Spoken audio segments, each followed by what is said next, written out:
Sunny day, Saplings. Today we're going to go through a full game analysis of one of the AP IVERN games that I played a little while ago. Now we're going to watch this replay on 2x speed, but as an intro to what we're about to watch, I just want to talk a little bit about IVERN builds on this patch and the last patch, okay? Riot made a lot of changes to the support items, and so there is no standard build. There is no, this is what's correct to build.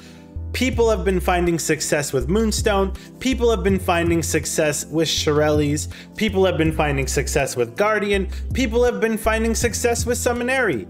It really is up to your playstyle. It's not saying Hextech is better than Futures Market. That is all dependent on your playstyle, okay? Some people are gonna do a lot better with Futures Market. Your rune choices are really a personal thing for you. As long as you're not outright trolling with your build or your runes, you're gonna do fine on IVERN. IVERN is about min-maxing, so runes can play a role in that, but IVERN is a lot more about macro gameplay, tracking the enemy jungler, and game mechanics as well as game knowledge. That's really where you're gonna find your success with IVERN. So in this game, I'm running full AP, which is what I would recommend for anyone in Iron, Bronze, Silver, Gold, Platinum, and even Diamond players can find a lot of success disregarding your team, really focusing on your own mechanics, tracking the enemy jungler, and doing your best to solo carry the game regardless of who on your team is fed or not fed. Making smart IVERN plays with a full AP carry style build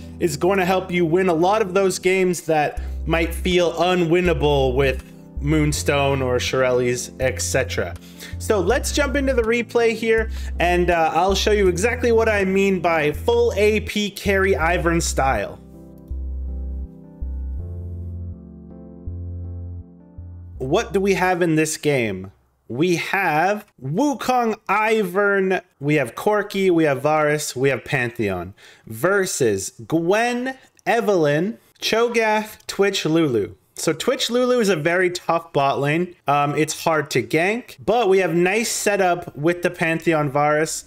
So at 6 or a little bit earlier, we can look to make bot lane plays. We have Corki into Cho'Gath, which should be Corki favored in the laning phase.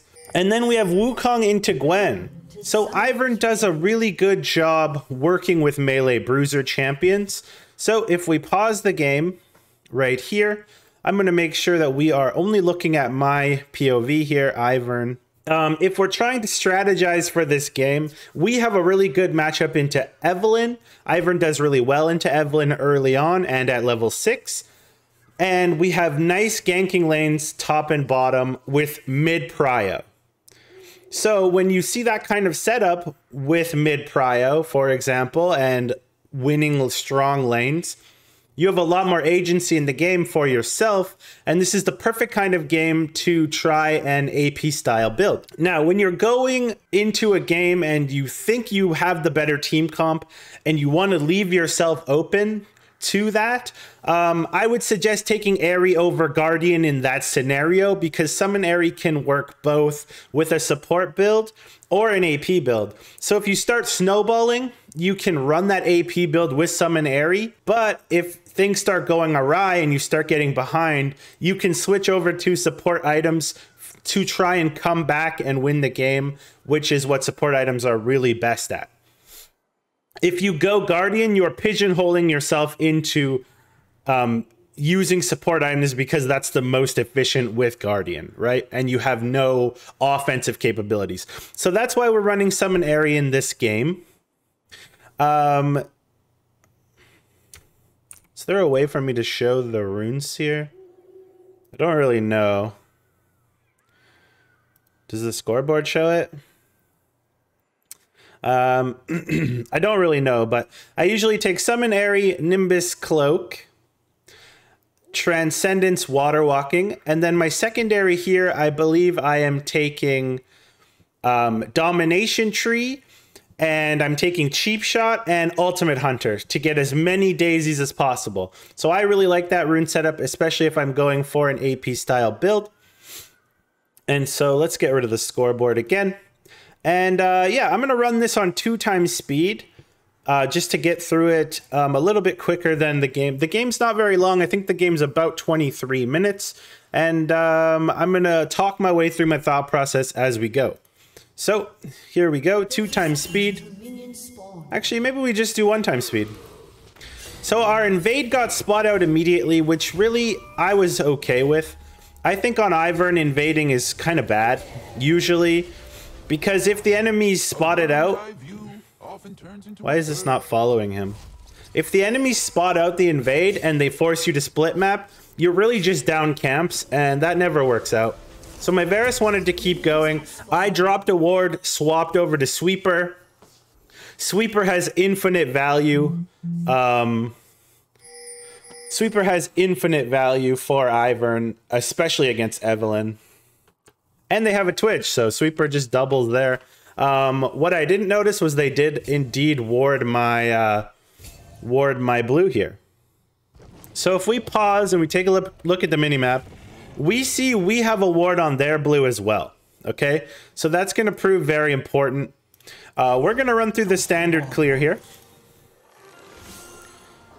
How do I see the items? You look just like my friend Daisy.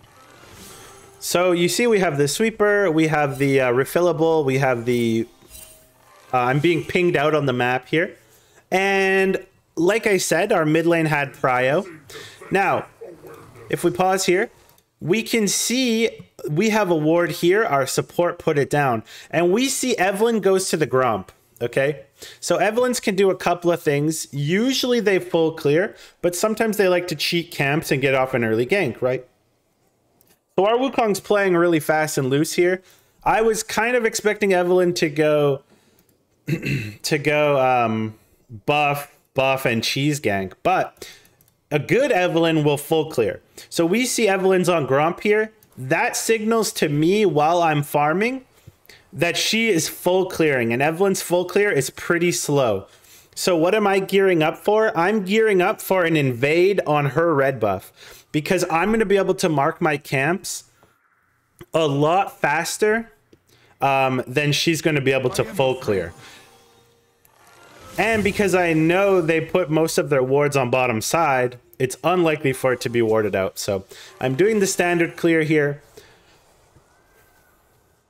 Our mid prio resulted in a kill. Corki was able to early kill the Cho'Gath, which is very good. Corki's a lot better in lane than Cho'Gath would be. It's a very weird pick mid. We just do the standard clear stuff. They see me on the ward, so they just saw me there take the blue. So they know what's up. And now here we have a couple of options. So this is where we can't gank top because our top backed. And we can't gank mid because our mid isn't there yet. So we're going to do, this is slightly risky, but we know she's slow cleared. So here's the results. Cho'Gath is coming, but it doesn't matter. He's too slow. And we have Corki Wukong pressure. Who did that? It was me. Sometimes I need to treat myself. And yeah, we end up getting the kill there. And we just can't quite get the kill onto Cho'Gath, but we basically gave Corki a free lane here. So because of that ward on the blue buff, we are able to see exactly what was going on there and punish Eve accordingly.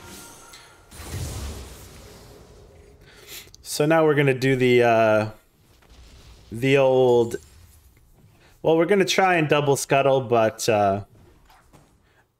we know Eve's coming from base and we're pretty low health, so it's risky to go to the other crab. So we're just going to recall. And you can see now I'm pinging out. Pause this, pause this. Look at the minimap down here.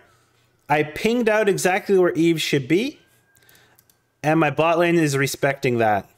So that's what you have to do to help carry your team. We know she's going to come from base and be right here. Ping out your teammates so that they back off. Especially since we're not able to counter gank. If we were higher health, we could counter gank. but we just help them out a little bit, and that's perfect. Now, coming from base, all of our camps are down, but we know that our blue side camps are going to spawn first.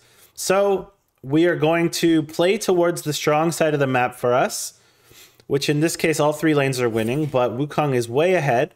So we have safety on Wukong's side of the map.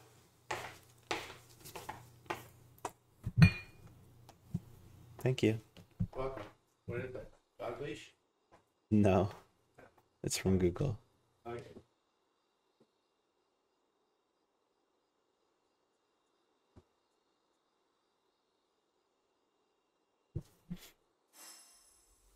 So yeah, we have safety on Wukong's side of the map here.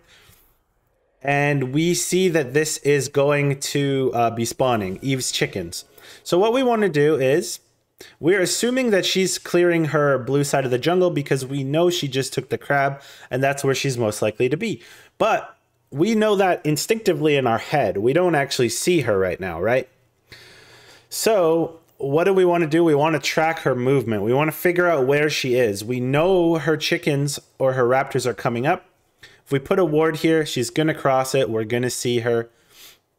And so that's a good habit to get into because once she's 6, that ward will see her, right?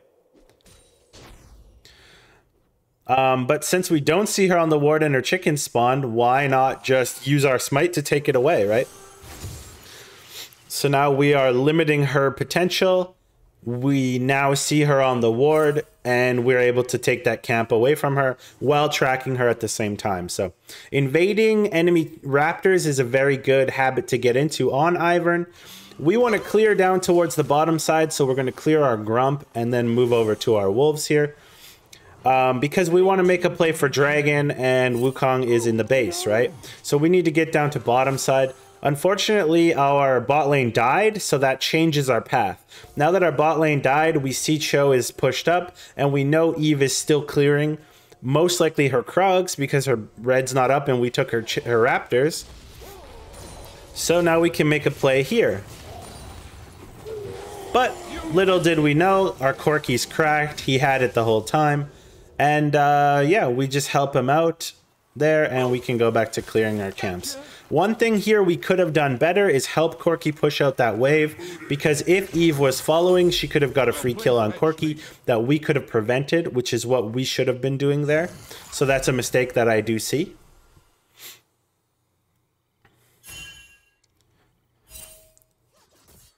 And even though this is warded, it's a nice play to go for because our Wukong is 2-1, has more items, has less farm, but it doesn't really matter. So we're watching, we're waiting for him to clear the wave a bit more. That's what we're waiting for here. We want him to clear the wave, but he just goes in with his ult anyway.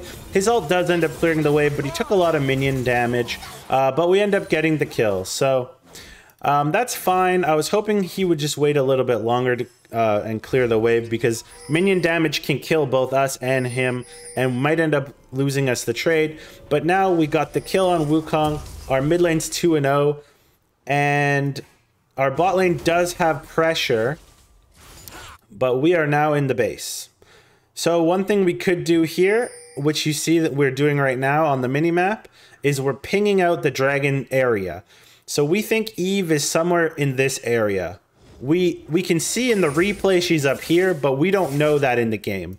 So I think Eve, the only lane she can really gank right now, like if we pause the game here and think about this, the only lane she can gank is bot lane, right? Cho'Gath's pushed in. There's not a real gank here. Corky's very safe, Valk to his turret. Wukong just got a kill top. He's not even up here. And we know her blue side camps are up. So this is the only gankable scenario here, but doesn't have great gank follow-up. And so when we're coming from base, we need to be thinking, okay, where could Eve be? Where might she be ganking? What objectives are on the map? We see only dragons up right now. So 9 times out of 10, Eve is going to be on the blue side of the map here, just because that's the next camp spawning. So you always want to be thinking, what are the next camps the enemy junglers are spawning? That's where they're going to want to be farming, right? Plus, dragon's important. So if we keep running this, You can see we did ping out the dragon side, so our bot lane's a little, like, at least wary about it. Corki ends up getting chomped here, so that limits what I can do, but I'm level 6. One thing we know about Ivern, when you're level 6, make a play with Daisy. So what do? I see Cho'Gath is low health. I send in Daisy, and this is where the carry part comes in. Boom! We get ourselves a kill. Now we're 2-0. One thing I didn't talk about is my item choice here. So I got a blasting wand. I'm going for Night Harvester. Night Harvester, Medjai's Death Cap is my favorite AP carry build. And so when I based, I had about 900 gold. Not quite enough for the other Night Harvester component, but enough for the Blasting Wand. Blasting Wand is going to give me 40 AP, and so we are good with that. What we want high AP, and we want big shields, and we want big damage. So we have our boots and our Blasting Wand. Always go CDR boots. We're currently sitting on... Does it say how much CDR? Magic resist. Why doesn't it say? Oh, here. Oh, this shows us. Oh, perfect. So we're currently sitting on 25% CDR, 33 haste. And yeah, these are the runes that I... Oh, I actually have Futures Market and Cosmic Insight this game. Very interesting. Okay. One other benefit that I should talk about. When I make a play in the mid lane here, it's not a waste of Daisy to spam that Daisy right away. It's always good to use Daisy, especially if there's an objective up. Even if I don't get that kill on Cho'Gath, what I do is I push him out of the lane, I force him to back, and now I have Daisy out to sneak the dragon for myself. And so Daisy will never go to waste, right? You always want to avoid any chance of Daisy going to waste. And now at this point, we're way ahead. So we are way ahead. Eve ends up sneaking in this brush here. I didn't realize that she would. But I'm just going to disengage because their bot lane is coming up to gank me. So obviously, if we had Daisy up and we knew the bot lane wasn't going to be there, we could maybe try and fight her. But we want to just make the safe play here, right? Giving over our shutdown for a hero play is not what we want to do. Plus, our whole blue side camps are up. This is free gold for us. When fighting Eve there would have been a risky play. This is the more safe free gold. And it's exactly like we said, right? They tried to gank him. He has Valk under... Or is it called Valk? I don't know. He has the rocket jump thing under his turret, and he's totally fine. Now, remember we had the timer on the red buff, so we're going to check it. We see her here. We pull Daisy out for the fight. She ults over the wall. We don't have Smite right now. 17 seconds on Smite. I'm assuming she's going to come back to the red because I marked it. So that's why I'm pretending to leave here, and then I go back, and I'm like assuming she's going to be there. She actually goes mid to get the wave because their mid laner died. And so we just take it and we just get out, basically. Wait, did our mid laner died to her? Wait, who died? Oh, top died. And so we try to make a play. I miss literally everything, but we still get the kill. So that was poorly executed, but the play was so good. The rotation was perfect. Eve greeted so hard that even though we missed everything and our mechanics were god-awful, we were still able to get the kill there. And now we're 3-0. Now we're 3-0 with 300 gold bounty. Our top lane died for no reason, but here we go to correct that action.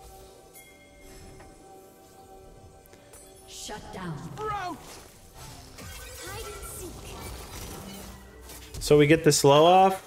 She dodges really nicely there, even with the slow. She's very fast, by the way. Gwen's very fast. So I threw it right at her. I didn't think she would dodge. She made a nice dodge, and we get the flash. And that's good. That's good enough. Using our W brush to check for Cho'Gath. We know he's in one of the bushes because we saw him move.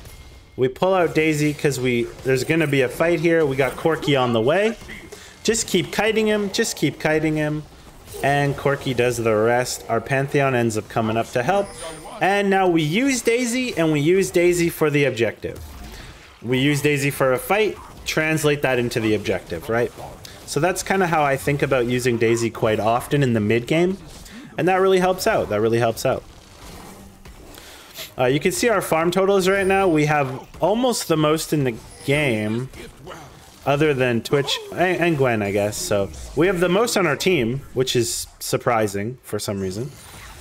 And yeah, we want to end up using. So I was going to use the Herald mid, but I noticed there's only 3 plates on top, and we want to use the Herald before the plates are out.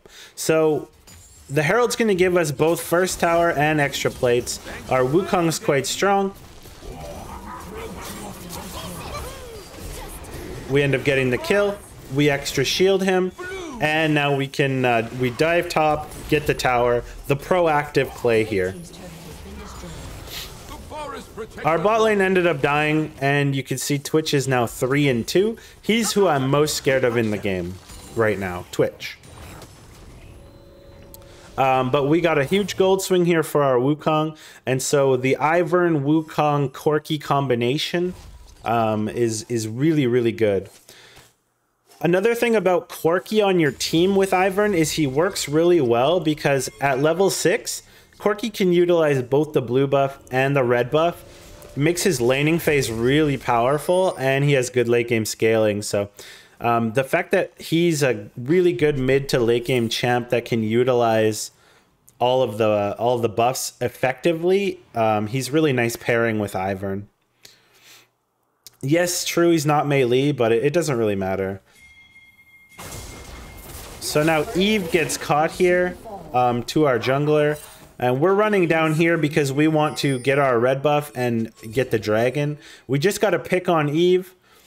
Our Wukong made a really nice play there. And so dragon is the obvious play here.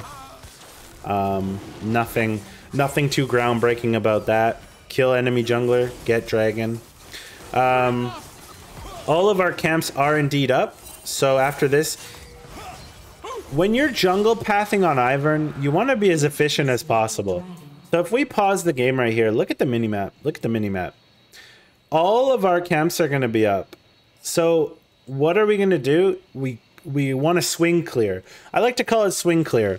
So every time I'm clearing on Ivern, I'm trying to swing clear. And swing clear is mark all your camps to one side, make a play on that side, and then collect all your camps to the other side, and that's where you'll end up, right? So that's really what, in retrospect here, we would be doing. We should mark the red here, kill the, or we can maybe make a play on the Cho'Gath, but we basically want to swing clear around to top side. Bot side is, there's not a big play for us to make, really. And so all of our camps are up. You can see I'm debating going bot to help them. But really the play is just swing back around. Get the free gold you can get. Like, take the gold, you know? Don't have to be a hero, just take the gold.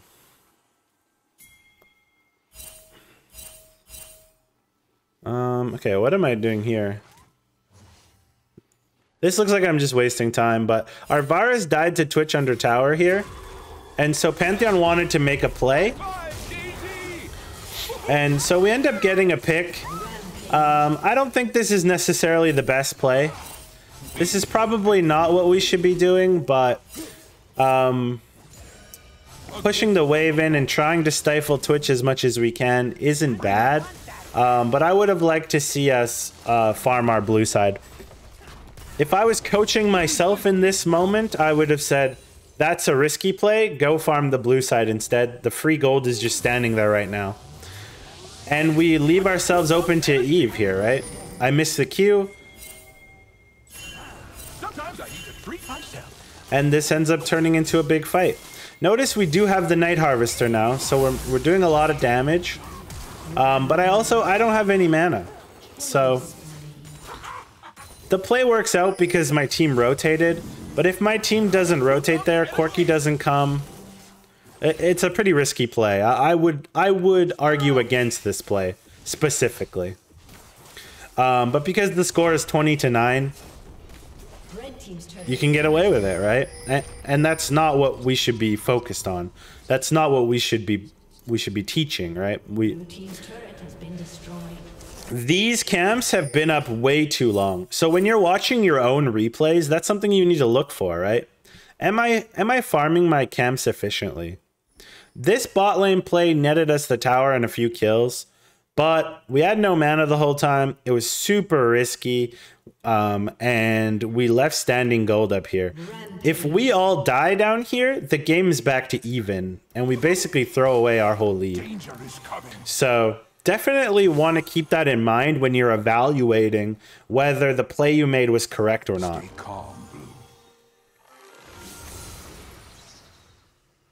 You know me, okay, so now we're marking the camps we should have marked a while ago. You can see we're in a commanding lead here. So I'm building towards Cosmic Insight second because I don't think the game's gonna last long enough to get all the way to death cap. So I'm going for immediate power over and immediate haste over extra power, basically. But we do have that Night Harvester. We're 404 here. If the game was closer and I thought it would last longer, I would have saved up for the needlessly large rod in an effort to get the death cap. Okay, Varus gets caught here. In this case, I'm not really scared of any of them. If Eve wants to fight me, I will murder her. She doesn't have Night Harvester yet. We do a ton of damage. End up getting the pick on Cho'Gath. Pantheon's waiting to ult. And we know that this is the case. We have Wukong here. Wukong plus Ivern equals death. And now we see this blue buff. So we just grab the blue buff away. Things we could looking at the map right here. Dragon spawning soon, so we don't necessarily want to run all the way. But what we could have done was rotate, get our camps on the blue side, and then take the Herald. Looks like Corky's just taking the Herald anyway. So what I'm going to do here is I'm going to mark these raptors, and then I'm going to go and collect my blue side now. Then I'm probably going to reset for drag, I would guess. Because we need to get ready for dragon. We have 2 dragons already. And that's the easiest way to win the game very quickly, right? So we take those. I was pinging Varus here. Just regarding not being away from dragon. Like, Varus is kind of griefing by not coming to the dragon. But basically, I want to play around Wukong and Corky. They're my strong lanes.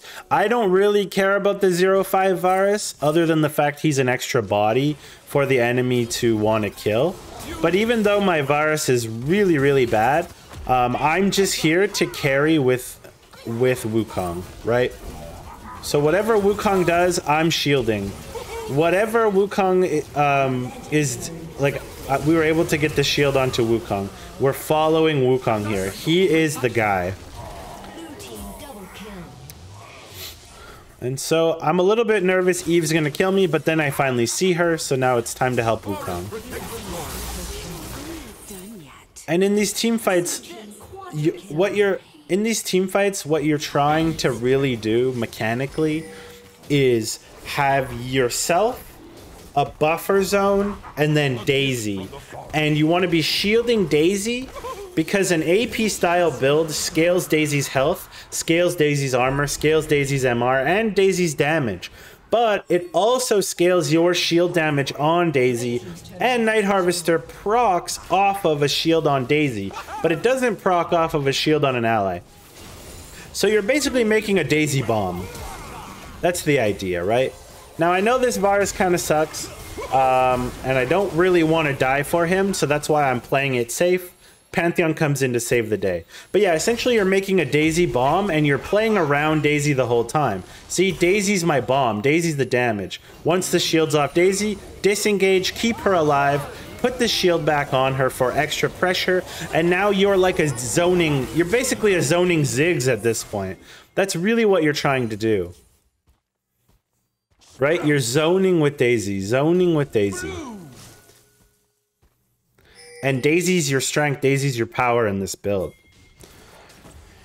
The forest protects us all.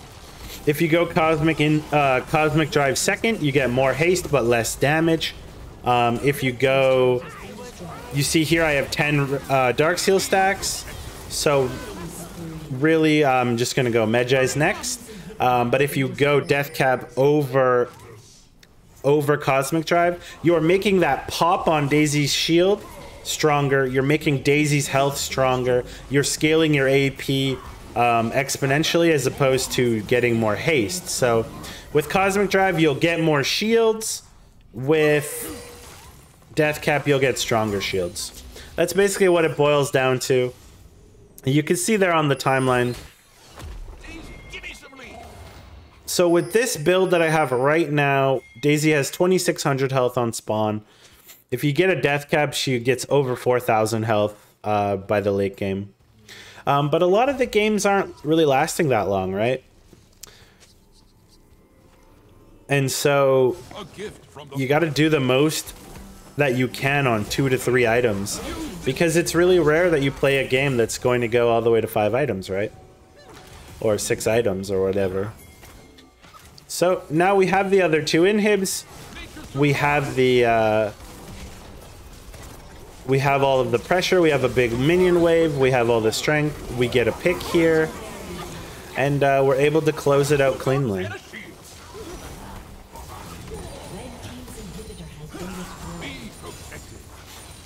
So the macro choice here is really, we have 2 inhibs of pressure, we have a fat wave bottom. Let's go and let those waves do the work while we get the 3rd inhib. And it's really textbook, right? This is a really textbook example. But this is, the early game is the really important part of this, right? This is exactly how you're supposed to track the jungler, make their life really difficult, and by doing that, as an extension of that, you really are protecting your lanes. So I hope you guys enjoyed this breakdown of what a full AP IVERN game might look like if you're executing properly. 3 takeaways: track the enemy jungler, learn your IVERN mechanics as well as you possibly can, and use Daisy to do as much damage as possible. In any case, I hope you guys have a sunny day, saplings, and I'll see you guys in the next video.